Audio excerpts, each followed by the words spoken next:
Hey y'all, welcome to the Christian Bae TV and podcast where Christ and culture connects. I pray that you guys are having a wonderful day. Today, I came to give you guys a quick prophetic word. This word is for somebody who's waiting on God to restore a relationship in your life, whether it's a relationship with a significant other, a friendship, a husband, a sibling, or a family member, a coworker, your child, whoever it is, you're waiting on God to restore that relationship. And I came to you to break down what the restoring process will look like. So I'm coming from the book of Amos chapter 3. The first thing that God allowed to stand out to me in Amos chapter 3 is Amos chapter 3 verse 3 says, "Do two walk together unless they have to agree to do so?" And what God is saying in that verse is that in order for the two of you to walk together, you must agree. If you're walking in a direction, the only way a person can walk with you is if they are walking in that direction as well. So a lot of times during the waiting season or during the silent seasons where the restoration isn't happening or where the restoring isn't physically visible, we wonder, what is the purpose of the wait? Why am I waiting? And the purpose of the wait is to get you two on the same page, because he starts off this chapter letting us know, do two walk together unless they have agreed to do so. You must both be on the same page. So if you're somebody that's in the waiting season and you don't see anything happening, that does not mean that God isn't working. You two must agree before you can get to the point where you can walk together. And just because now you're ready to walk in that direction doesn't mean that other person is ready to walk in that direction. So God still has some work to do in them in order to bring them back to you so that you can begin to walk and agree. The next thing that God made stand out to me in this chapter is Amos chapter 3 verse 7. It says, "Surely the sovereign Lord does nothing without revealing his plan to his servants, the prophets." And before you get to that verse in verse 7, you'll see verse 4 says, "Does a lion roar in the thicket when it has no prey? Does it growl in its den when it has caught nothing?" And it just gives all of these examples of cause and effect. So it says, the Lord does nothing without revealing his plan to his servants. A lion is not going to roar unless they see some prey. God is not going to drop something in your spirit unless he knows that he's going to bring that thing to pass. So this is God making us certain of his word and what he said will come to pass. But it says without revealing his plan to his servants, the prophets, which means in order for you to be a prophet of God, you must also be his servant. So as you're waiting on this relationship or this situation to be restored, are you serving the Lord? Are you seeking after him on a daily? Are you praying continuously? Are you fasting? Are you in your word? Are you a servant of the Lord? Because it says that the Lord does nothing without revealing his plan to his servant. So as God makes this plan come to pass, he's going to be revealing it to his servants, the prophets. But if you're not serving the Lord, if you're not in alignment with what he has for you to be doing in this season while he's working behind the scenes, then he can't reveal everything that he wants to reveal to you because you're not serving him, which means you're not in position for the promise. So it says, surely the sovereign Lord does nothing without revealing his plan to his servants, the prophets, which means every time God does something, he's going to be revealing things to you and checking into you and talking to you and reassuring you and giving you confidence and giving you comfort. But if you're allowing your feelings to lead you, if you're allowing what you see to lead you, if you're allowing people and their opinion to lead you, then you cannot be fully 100% serving the Lord, which means you also can't be receiving the plans that he's trying to show you while he's working behind the scenes. So verse 7 says, "Surely the sovereign Lord does nothing without revealing his plan to his servants, the prophets."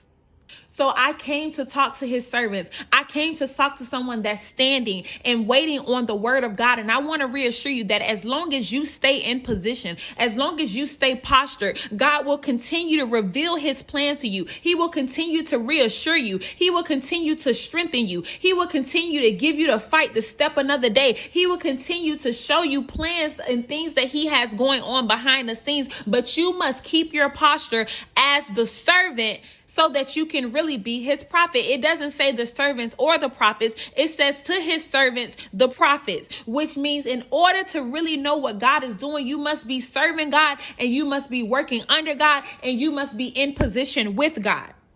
But the part that stood out to me the most was verse 14. We're still in Amos chapter 3, verse 14. It says, "On the day I punish Israel for her sins, I will destroy the altars of Bethel."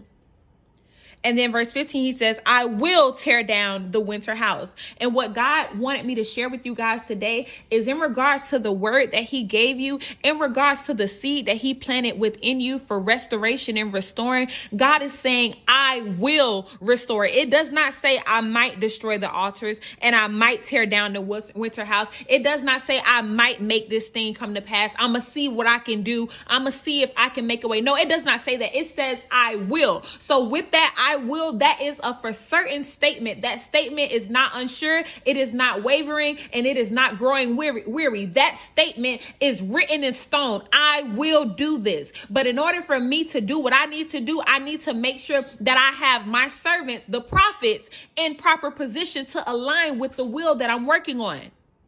It doesn't say I might destroy the altar. I might tear down the winter house. It says I will. This is what I will do. But what are you going to do? Are you going to continue to be my servant? Are you going to continue to stay in position? Are you going to continue to stand in faith? Are you going to continue to rely on my word? Are you going to continue to trust in what I told you I will do? I never said I might do it. I never said there was a possibility. I never said I would not make this come to pass, or it just depends on how I feel that day. I will make this come to pass. I will restore. I will show up. I will make a way. But what will you do?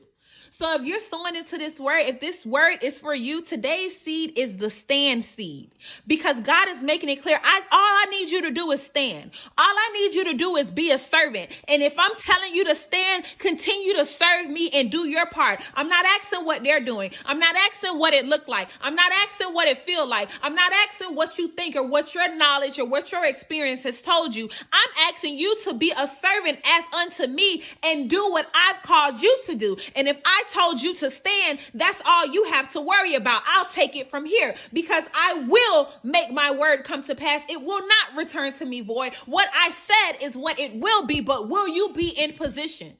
So today's seed is the stand seed, and you can sow that to $TheChristianBae or PayPal, TheChristianBae@gmail.com. Stand. Do your part. Stand. Be my servant. Trust in my word. Trust in what I told you, not in what they told you. I don't care what they said. I don't care how they made you feel with what they said. I don't care what they sent. I don't care what they did. You be a servant as unto me and nobody else. You serve my word. You serve my vision, and watch what I will do. Verse 14, God says, on the day I punish Israel for her sins, I will destroy. God doesn't say what day it is, but he's saying when it does happen, this is what's going to happen. And the same thing applies to the word that God gave you. When it does happen, I'm not telling you when, but I'm telling you that when it does happen, this is what it will be. And it will be what I told you while you were serving me. Stand seed.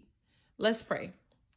Father God, first and foremost, we want to thank you for blessing us with another day. Father God, I want to thank you for giving me the opportunity to be your vessel and to be used by you. Father God, I pray that this word encourages every stander, every person praying for a restored relationship, a restored business partner, a restored marriage, a restored friendship, a restored child. Father God, I pray over them, Father God, and I pray that this word plants a seed in them of faith and encouragement, Father God. I pray that this word gives them the strength to stand and endure the season that they're currently in, and trust in not what's being said and not what it looks like, but what your will is, Father God. I pray that they fast and they pray for clarity, Father God, so that they can have the spiritual strength to continue to stand. Father God, I pray over each and every person that sows into this word, that they receive a double portion of what they sow, Father God, not just monetarily, but in happiness and love and patience and grace and reassurance, Father God. Reassure them of the word that you've given them, Father God,